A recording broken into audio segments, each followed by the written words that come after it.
All right, let's dive into a topic that's been making waves in the real estate world, the BRRR method. Yeah, it seems like everyone's buzzing about it these days. Exactly. Buy, rehab, rent, refinance, repeat, BRRR. We'll be using David M. Greene's book, Buy, Rehab, Rent, to break it all down. I think what's really interesting about his book is that he kind of digs into why experienced investors are turning to BRRR. Okay. So is it really all it's cracked up to be? What makes it so different? Well, one of the biggest things is that it really emphasizes using your capital strategically. Like Greene himself talks about how limited he felt by his initial capital before he discovered BRRR. So it's not just the typical buy and hold strategy. Right. Traditional methods can tie up so much of your money in each property. But with BRRRR, the aim is to pull most of your initial investment back out through refinancing, and that lets you buy more properties faster than you could traditionally. Makes sense. I mean, Green even illustrates this with that story, right, about traditional Tom versus Mastery Mike. After 16 years, Tom ends up with, what, 15 properties? While Mike, using BRRRR, owns 84. Yeah. And that difference is huge. It shows how powerful compounding returns can be with BRRR. It's like Mike's built this wealth building machine, constantly refinancing, reinvesting, buying more and more properties. That's a great analogy, like a snowball rolling downhill, just getting bigger and bigger. So let's unpack the first B in BRRR buying. Finding a good deal seems pretty crucial, right? What does Green say about that? Well, when you think about it, buying right is the foundation, right? If you don't have a solid foundation. And Greene really pushes for looking for properties in personal distress situations. Hmm. Personal distress. What does that actually mean for investors? Well, think about those life events that might force someone to sell quickly, maybe even below market value, like divorce, job loss, medical emergencies. Those situations can lead to some good deals for investors. So it's about being opportunistic, but in an ethical way, of course. Of course. And of course, doing your due diligence to ensure you're getting a good deal. Remember, every deal is different. Right. Speaking of evaluating deals, Green also talks about that 1% rule as a starting point. Yeah, the 1% rule suggests that a good rental should bring in rent. That's about 1% of the purchase price each month. But you got to remember, it's just a starting point. Expenses like property taxes, HOA fees, you have to factor those in. And potential increases too. So a property barely scraping by that 1% might not be as good as one with a slightly lower ratio, but with more room to grow. Makes sense. It's not just about hitting that 1% number blindly. There's more to it than that. Now, Green points out that single-family and multifamily properties are valued differently. How does that play into BRRR? Well, lenders often see single-family homes as residences, primarily, whereas multifamily properties are viewed as investments, income generating. And that distinction is super important for BRRR because it can affect how your property gets appraised and financed. Okay, so knowing your market inside and out is key. Green mentions focusing on adding square footage, specifically in the Southeast, because it really impacts property value there. Right. That's an example of adjusting to your specific market. In some areas, square footage is king. In others, it might be the number of bedrooms or maybe proximity to certain amenities. It's all about understanding what buyers in that specific market want, right? Exactly. And Greene actually suggests analyzing several properties every day. He says it's like training those investment muscles to recognize good deals. So the more you analyze, the better you get at spotting those diamonds in the rough. Exactly. You start seeing patterns, you spot red flags quicker, you just get a gut feeling for what works. Like a quarterback reading defenses. Experience breeds mastery. And speaking of mastery, Green says building a good team, that's even more important than extensive personal knowledge. Yeah. Your core four, he calls them. A great real estate agent, a reliable lender, a top-notch contractor, and a highly competent property manager. Those are your partners in success, for sure. He also talks about this rock stars know rock stars philosophy. You know that skilled professionals tend to connect with other exceptional people. Networking. It's so important. You build this network of trusted advisors, and they understand your vision and can help you reach your goals. You don't need to be the expert on everything yourself. Surround yourself with people who are. Surround yourself with those rock stars, right? And Green specifically recommends finding team members who are investors themselves. They just bring a different perspective, you know. They understand your goals, speak your language. They've been there. Their insights can be so valuable. Yeah. Find those who have walked the walk, not just talk the talk. Okay, so we've got our dream team assembled. Now onto the R for rehab. Green makes it clear that efficient rehab is key. to maximizing your after repair value, or ARV. Yeah, the rehab phase can make or break a BRRR deal. You need to find that balance between making it appealing Hmm. to renters, but also keeping those costs in check. Greene actually tells this story about a contractor who almost went bankrupt because he kept hiring his buddies, instead of focusing on talent and quality. So even if you're tempted to cut corners or do favors, remember, quality work is a must. Absolutely. And speaking of quality, Greene's upgrade hacking strategy, that's pretty clever. Yeah, upgrade hacking, I like that. Basically using high-end materials in strategic areas, small surface areas, to create that luxury feel without breaking the bank. Exactly. Think like expensive tile for a small bathroom floor. Or maybe opt for granite countertops if you're already doing a kitchen renovation anyway. Making a big impact with small, calculated upgrades. I love that. Greene also tells a story about how a messy property actually cost him money during the appraisal. The appraiser just didn't value it as high. It shows how those seemingly little details can make a huge difference. Right, you want that property looking its absolute best for the appraisal. Clean, organized, no clutter. All right, so we've bought strategically, we've rehabbed efficiently. Now let's talk attracting tenants and generating that rental income. Got to get those tenants in. And this is where understanding your local market really comes in handy. Yeah. Greene suggests using tools like rentometer.com and talking to property managers to get a feel for rental rates in the area. And of course, always pull those rental comps from the MLS. Remember, setting the right rent is a delicate dance, right? You got to attract tenants, but you got to maximize that cash flow too. Right, a delicate balance. And one of Greene's big points is prioritizing higher quality tenants, even if it means lowering the rent just a bit. Why is that so important? Because responsible tenants who pay on time and take care of the place, well, they're gold. They save you money in the long run. Fewer vacancies, less wear and tear. It's a long-term strategy. Makes perfect sense. Lower tenant turnover, less hassle for you. All right, so we've covered buy, rehab, and rent. Now let's move on to the refinances stage. This is where it gets a little technical, with terms like loan to value, LTV, and loan to cost, LTC. Right. And remember, with BRRRR, the refinance stage is key.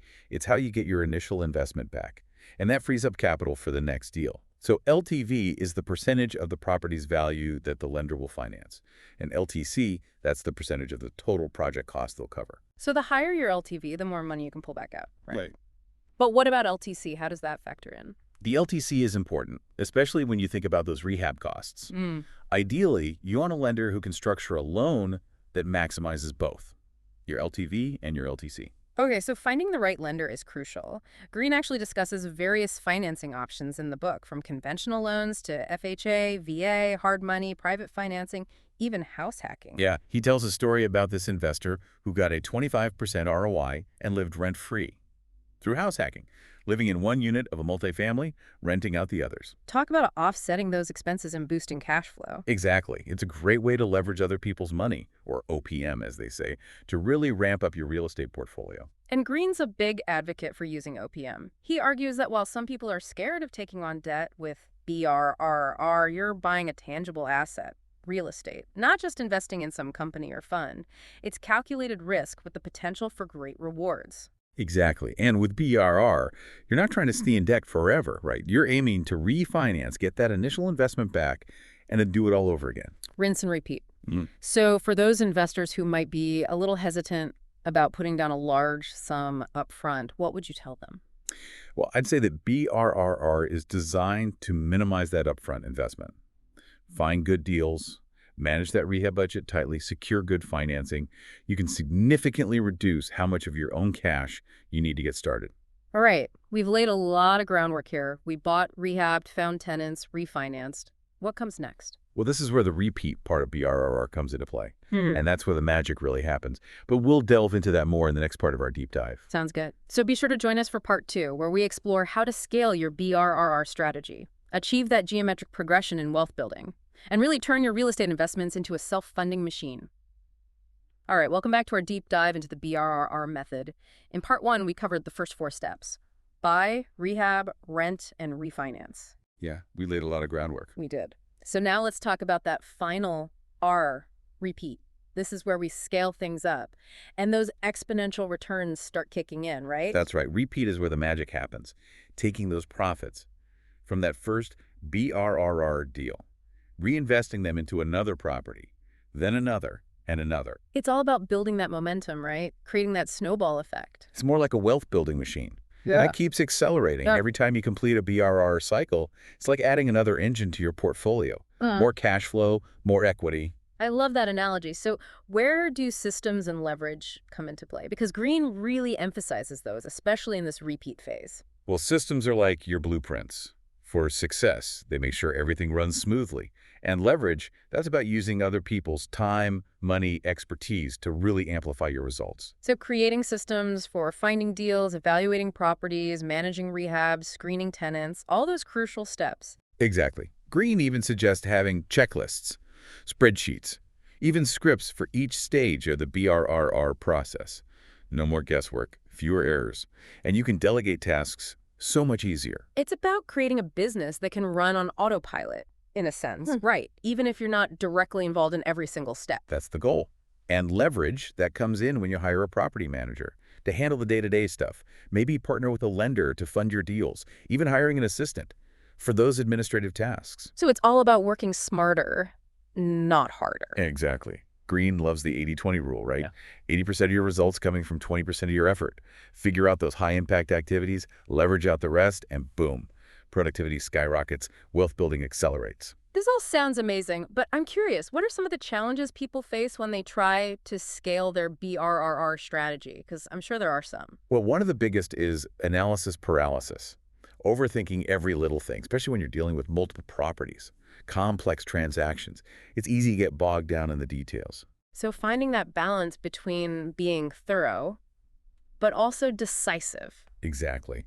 You need to be able to make those informed decisions quickly, without second-guessing yourself all the time. Easier said than done sometimes, right? It takes practice. And then there's time management. As your portfolio grows, that becomes even more crucial. You need to prioritize, delegate effectively, automate like crazy. So creating those systems helps with that too, right? It's about working on your business, not just in it. That's it. And it means learning to let go of that need to control every tiny detail. You got to trust your team, empower them to make decisions, and focus your energy on those things that only you can do. Makes sense. Now, on the financial side, how do you manage cash flow when you've got multiple properties, rehabs going on? It seems like it could get pretty complex. Yeah, cash flow management is key for any real estate investor.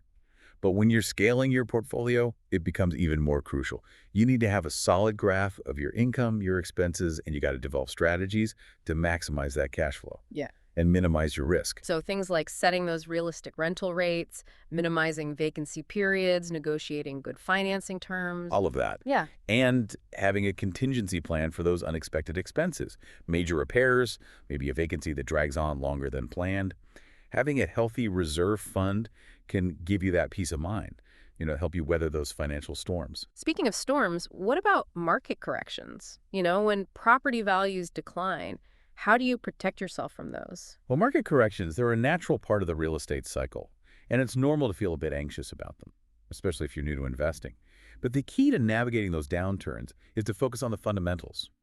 Solid cash flow, a diversified portfolio, and a long-term perspective.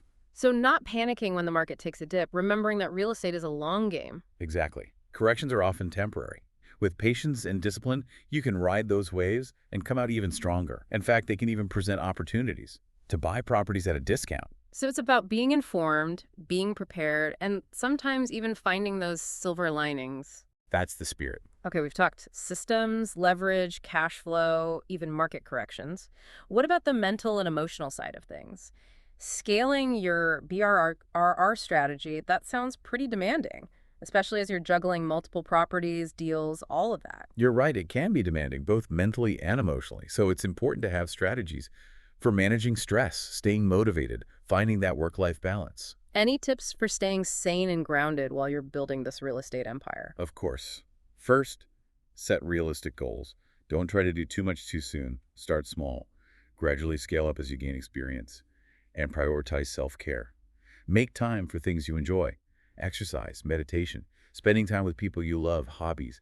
And don't be afraid to ask for help if you're feeling overwhelmed or struggling with a particular part of your business. Reach out to professionals or your network. So it's not just about the strategy, it's about the mindset too. Absolutely. Your mindset is just as important as your skill set. Develop a positive, resilient mindset. and embrace the journey. That's great advice. Now, let's talk about those home run deals, those properties that just generate amazing profits with minimal effort. How do you find those? Well, finding a home run deal, it might seem like luck, but there are strategies to increase your chances. So it's not just hoping for the best. Not at all. It's about being proactive, strategic, and persistent. Here are a few strategies that can help. Network with other investors, attend meetups, join forums, connect on social media. They could be a wealth of information. And they often hear about off-market deals that you might miss otherwise. So it's about tapping into that network, getting those inside scoops. What else? Work with wholesalers. They specialize in finding those distressed properties, negotiating good prices, and then they assign those contracts to other investors for a fee. It's a great way to find those deeply discounted properties that aren't listed on the MLS. Like a secret stash of deals. Kind of. And look for those properties that require cash offers. Sellers in distress often prefer cash because it's faster, more certain. You can often snag a better deal by being a cash buyer. And then there are those properties with hidden potential. The diamonds in the rough, how do you spot those? That takes a bit of creativity and vision. Look for properties that might not be pretty, but have good bones, and with some strategic renovations can become amazing rentals. It's about seeing what others miss. So it's not just about finding the right strategy, it's about having that right mindset too, right? Exactly. You got to be persistent, resilient, and always learning, adapting to the market. Real estate investing, it's a journey, not a destination, as they say. Now let's shift gears a bit and talk about the importance of systems, especially for scaling that BRRRR strategy. Why are they so crucial? Systems are the backbone of any successful business, and real estate is no different. They streamline everything, make you more efficient, and ensure that you get consistent results. Think of them like your blueprint for success for each stage of the BRRRR process. So systems for finding deals, evaluating those properties, managing rehab, screening tenants, even refinancing. All of it. Greene's a big fan of checklists, spreadsheets, even scripts for each step.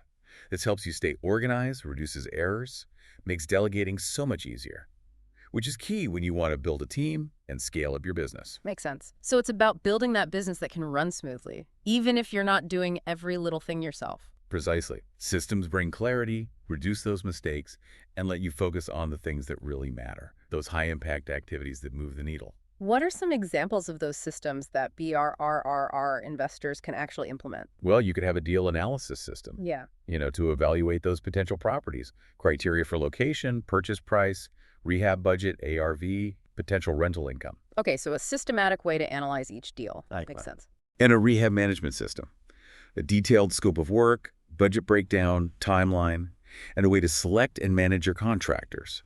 And of course, a tenant screening system, background checks, credit checks, employment verification, all of that. And how could we forget a property management system for collecting rent, handling maintenance requests, communicating with tenants, and even a refinancing system for finding lenders, gathering documents, negotiating those loan terms. Wow, so many systems. It sounds like a lot of upfront work to set all those up. It is, but trust me, it's worth it. It'll save you so much time and headaches down the line. Okay, so we've talked systems. Now let's talk leverage. What does that actually mean when it comes to real estate investing? Leverage is all about using other people's time, money, expertise to get bigger results, working smarter, not harder, and maximizing your potential for growth. So it's not just about doing everything yourself. It's about partnering with others strategically. Exactly. You can leverage in a few ways. Financial leverage, using borrowed money to buy properties. You control more assets with less of your own capital. So other people's money helping you grow faster. Right. And time leverage. Delegating tasks to others frees you up to focus on those high-impact activities. And expertise leverage. Partner with those experts in areas where you might lack experience. Real estate agents, lenders, contractors, property managers, attorneys, accountants. So it's like building your dream team of experts to support you. Exactly. And here are a few tips for leveraging effectively. Build a strong team. Surround yourself with talent you can trust. Delegate. Don't be afraid to let go of tasks. Automate whenever you can. Use technology to streamline everything and negotiate those favorable terms. Always try to get the best deals possible. And of course, never stop learning and adapting. The real estate market, it's always changing. So leverage is about working smarter, not harder, and maximizing all your resources. That's the key. Now, let's dive into cash flow management. How do you manage all of that when you're juggling multiple properties and rehabs? Well, cash flow is king in real estate, especially when you're scaling your portfolio. You need to know your income, your expenses inside and out, and have strategies in place to maximize that cash flow and minimize your risk. I imagine there are some common challenges that investors run into. What are those? Oh, there are definitely a few. Sometimes investors have unrealistic rental projections. They overestimate income or underestimate expenses, and that can lead to those cash flow shortages. Yeah, you got to be realistic with those numbers, right? Absolutely. And those prolonged vacancy periods, empty units don't bring in money. So minimizing those vacancies, that's crucial. And then there are those unexpected repairs. Major repairs can be costly. And if you're not prepared, they can really throw off your cash flow. And of course, the rental market can fluctuate. Rents go up, rents go down. And that can impact your income. And we can't forget about those rising interest rates. Higher interest rates, bigger mortgage payments, less cash flow. So many things to keep in mind. It's about being financially savvy, Yeah. right? And planning ahead. Exactly. You need a contingency plan for those unexpected things. So how do you actually manage cash flow effectively when you're scaling? Well, set those realistic rental rates. Do your market research. Make sure the rent covers your expenses and gives you a decent return. Minimize those vacancy periods. Market your properties well. Screen your tenants carefully. Maybe offer incentives for longer leases. So it's about being proactive Yeah, and making those units as appealing as possible. exactly. And build that reserve fund. Set aside some of that rental income each month, just in case, for those major repair, those extended vacancies. And always negotiate those favorable financing terms. Shop around, get the best loan terms you can, lower interest rates, longer amortization periods. And this might seem obvious, but track your income and expenses diligently. Use software or spreadsheets. Know where your money's going. Be organized, be financially responsible, right? Absolutely. Now let's switch gears a bit and talk about the mental and emotional side of scaling your BRRR strategy. Because let's be real, it can be tough. Yeah, I can imagine. You're juggling so many things, properties, deals, finances. It sounds pretty demanding. It definitely can be. It's important to have strategies for managing that stress, staying motivated, and finding that balance between work and life. Any tips for staying grounded throughout the process? Of course, first, set realistic goals. Don't try to do too much at once. Start small, gradually scale up, and prioritize self-care. Make time for things you enjoy, exercise, meditation, spending time with your loved ones, hobbies, whatever helps you recharge. Those are important reminders. It's easy to get caught up in the hustle and forget to take care of yourself. Exactly. And don't be afraid to ask for help. If you're feeling overwhelmed or struggling, reach out to professionals, your support network. You don't have to do it all alone. So success with BRRR isn't just about the strategy, it's about the mindset too. Absolutely. Your mindset is just as important as your skill set. Now let's talk about finding those home run deals, those properties that generate those incredible profits with minimal effort. How do you find those elusive gems? Well, finding those home run deals might seem like luck, but there are definitely ways to increase your chances. It's about being proactive, strategic, and persistent. So more than just hoping for the best. Way more. You got to get out there, network with other investors, attend meetups, join online forums, connect on social media. Investors often know about those off-market deals, the ones you won't find listed publicly. So it's about tapping into that network, getting those inside scoops. Exactly. And consider working with wholesalers. They specialize in finding those distressed properties, negotiating those sweet deals. They then assign the contracts to other investors for a fee. It can be a great way to find deeply discounted properties, ones that you might not find otherwise. It's like a secret stash of deals. I love it. What else? Look for properties that need a cash offer. Sellers, especially those in distress, they often prefer cash. It's faster, more certain, less likely to fall through. So by being a cash buyer, you might snag a better deal, beat out the competition. So being ready to move quickly is key. Definitely. And then there are those properties with hidden potential. The ones that might need a little love but have good bones. They can be turned into fantastic rentals. It's about seeing what others miss. It's like finding a vintage car that just needs some TLC. Exactly. Remember, finding those home run deals, it's often a numbers game. You might have to look at a lot of properties before you find the perfect one. Be patient, persistent, and don't give up. So it's about having the right strategy, but also the right mindset. Be persistent, resilient, and always be learning and adapting. You got it. All right, let's shift gears and talk financing. Greene's a big advocate of using other people's money, or OPM, to build your portfolio faster. Why is that? OPM is a powerful tool. It lets you control more assets with less of your own money, and that can lead to faster growth, bigger returns. But I know a lot of people are nervous about taking on debt, so why should they consider using OPM, especially for BRRRR? Well, there are a few good reasons. OPM lets you buy more properties faster. You can't do that if you're only using your savings. It also can increase your returns. And mortgage interest, it's tax deductible, so that can reduce your tax burden. And real estate, it's generally considered a good hedge against inflation. So using OPM lets you take advantage of that. So many benefits. Now, Greene also talks about those appraisal concerns. What if the appraisal comes in low? That can be a big worry for investors. What should you do if that happens? Well, first, don't freak out. A slightly lower appraisal, that doesn't mean the deal's off. It just means you might need to adjust your strategy. You can always try to renegotiate the price with the seller if the appraisal is significantly lower. Or maybe bring more cash to closing to make up the difference if you can't renegotiate. And if you think that first appraisal was way off, get a second opinion, a second appraisal from a different appraiser. And of course, you can always walk away if you're not comfortable with the risks involved. So it's about having a backup plan, being flexible. Exactly. Real estate investing, it's rarely straightforward. There will be bumps in the road. But by being prepared and able to adjust, you can overcome those obstacles. Okay, we've covered a ton of ground here, from the importance of systems and leverage to finding those home run deals. We talked about financing, appraisals, market corrections. BRRR is a multifaceted strategy. It takes knowledge, skill, and I think most importantly, the right mindset. You hit the nail on the head. Success with BRRR, it's not just about following steps. It's about that growth mindset, being persistent, resilient, and enjoying the ride. And that wraps up part 2 of our deep dive into David M. Greene's Buy, Rehab, Rent and the power of the BRRR method. Be sure to join us for part 3, where we'll dive into even more strategies for maximizing your returns, minimizing your risks, and achieving that financial freedom through real estate investing. All right, welcome back to our final deep dive into the BRRR method. We've covered a lot, from finding deals and rehabbing to financing and building that rockstar team. And in this last part, we're going to explore some of the finer points, some advanced strategies that can really take your BRRRR to the next level. I'm ready.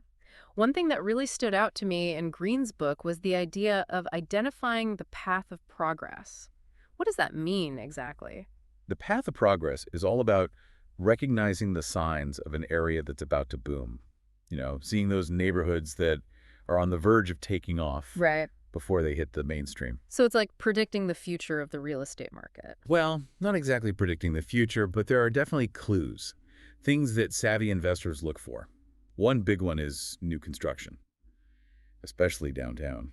Ah, so all those cranes popping up, that's a good sign. It can be. If you see a lot of construction activity, that means developers are confident in the area. They're putting their money where their mouth is, betting on its future. It's like a vote of confidence from the big players. What else should investors look for? Keep an eye out for new businesses moving in, especially those trendy spots that attract a younger, wealthier crowd. Those cool coffee shops, hip restaurants, boutique fitness studios, co-working spaces. So those businesses are usually a sign that things are changing, right? That a neighborhood is becoming more desirable. Exactly. They often pop up in those revitalized areas, drawing in new residents. And that increased demand for housing, that's what drives up property values. It's like a ripple effect. One positive change leads to another, creates a cycle of growth and opportunity. Right. And speaking of attracting new residents, look for those young families moving in. That often signals a shift towards a more stable, family-friendly neighborhood. Good schools, nice amenities. So families are a good indicator of long-term stability. They tend to stay put longer, which means lower tenant turnover for you, and that creates a more stable investment. That makes sense. Less turnover, less hassle. Now, Greene also talks about the psychology of buyers. Why is that important for understanding the path of progress? Because understanding what makes people tick, what they want, what they can afford, that helps you anticipate where they'll move next. And then you can position yourself to capitalize on those trends. So it's about thinking like a buyer, but with an investor's perspective. Exactly. He gives this example of buyer Bob. He's priced out of his dream neighborhood, has to expand his search to more affordable areas. So buyer Bob is like the typical home buyer, driven by affordability, but also wanting a nice place to live. And probably wanting to stay close to work or amenities. Right. And by understanding buyer Bob's journey, you can figure out where he'll likely end up and then invest accordingly. It's like predicting migration patterns. You just need to know where the flock is heading. But this path of progress, it's not always smooth sailing, right? There are risks involved. Of course. One of the biggest is overpaying, getting caught up in the hype, without checking if the fundamentals are there to support long-term You're growth. right. It's easy to get swept up in the excitement. How do you avoid falling into that trap? Do your research. Analyze the market data. Make sure that growth is driven by solid economics, not just speculation. So separating the real opportunities from those passing trends. What else? Watch out for areas that depend heavily on a single industry or one big employer.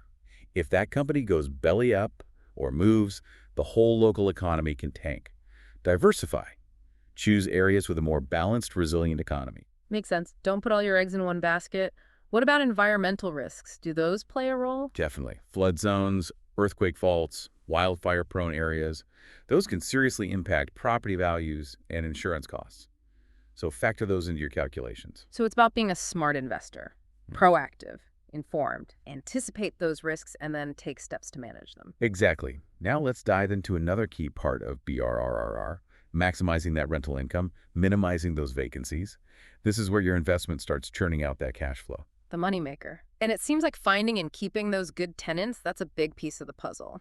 It's huge. Greene says tenant selection is one of the most critical decisions you'll make. It can literally make or break your cash flow and your sanity.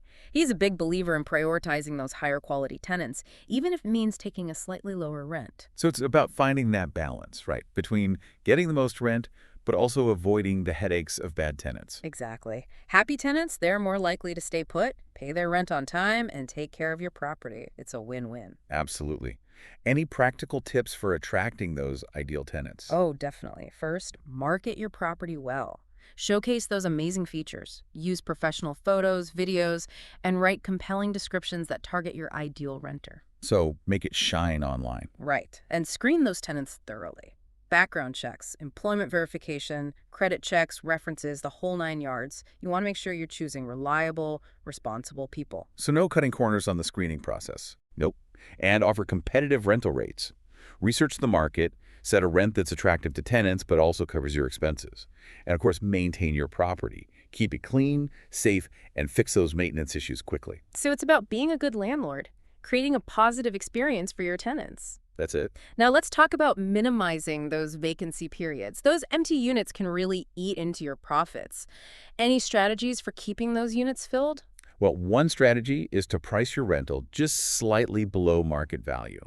It might seem counterintuitive, but it can attract more applicants and fill those vacancies faster. Interesting. So sometimes a little less can actually be more. Sometimes, yeah. And market your property effectively. Use those great photos, virtual tours, catchy descriptions. Make your listing stand out. Make it irresistible. Right. And consider offering some lease incentives, maybe a free month's rent or waive the application fee, Yeah. especially for longer leases. And be responsive. Respond to inquiries and applications quickly. Show those potential tenants you're eager to rent your place. So make it easy for them. Exactly. Use online applications, offer flexible showing times, all that good stuff. And of course, those thorough tenant screenings. We talked about those before, but they can really help avoid problem tenants and reduce those vacancies. Screen. Exactly. And before those new tenants move in, make sure the property is sparkling clean, freshly painted, everything in good repair. So it's all about creating a smooth, appealing rental experience from start to finish. That's the key. Okay, let's move on to refinancing. This is how you get your initial investment back. Unlock the capital for your next BRRRR deal. What are the most important things to remember when it comes to refinancing? The big one is maximizing your loan-to-value, your LTV. That's the percentage of the property's value that the lender will finance. Higher LTV, more money you can pull out.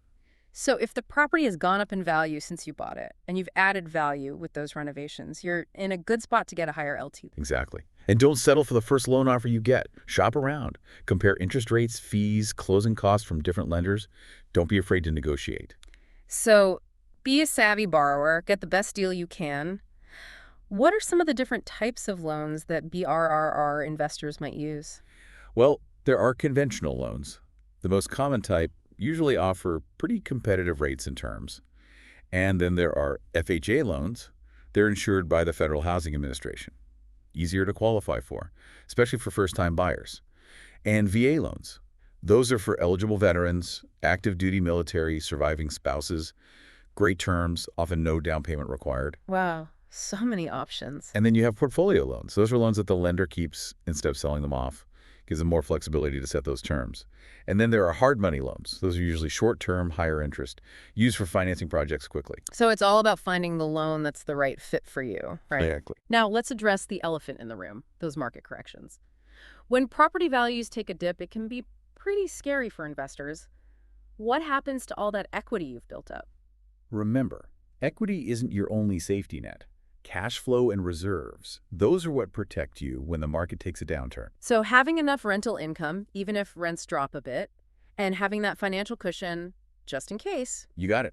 Focus on buying properties with strong cash flow and build up that reserve fund. You'll be able to ride out those market waves and might even come out ahead. Love that optimism. And Greene, he even says that BRRRR can work even if you're not buying in cash. He challenges the idea that you need a ton of money to get started. That's one of the biggest myths about BRRRR. Yeah. Cash can definitely make things easier, but it's not a requirement. With good financing, a smart rehab strategy, and maximizing your LTV when you refinance, you can really minimize that initial investment. So it's about being strategic with your financing. Now, what about those appraisal concerns? What if the appraisal comes in low? That's a big worry for a lot of investors. It's understandable. But even if the appraisals is a bit lower than expected, the BRRR model, because it's so efficient and minimizes that upfront investment, it can still outperform those traditional methods. It's all about running the numbers, having a backup plan, and being flexible. So even with those potential bumps in the road, BRRR can still be a powerful tool for building wealth in real estate. Absolutely. Well, we've learned a lot today. Any final thoughts for our listeners before we wrap up our deep dive into BRRR? I think the biggest takeaway is that BRRR, it's more than just a strategy, it's a mindset. Be proactive, resourceful, always keep learning and growing those skills. Embrace leverage.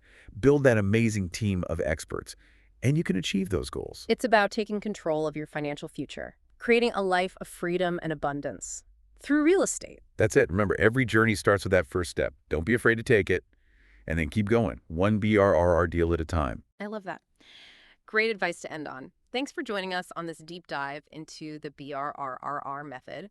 We hope you've gained some valuable insights and feel inspired to take your real estate investing to the next level.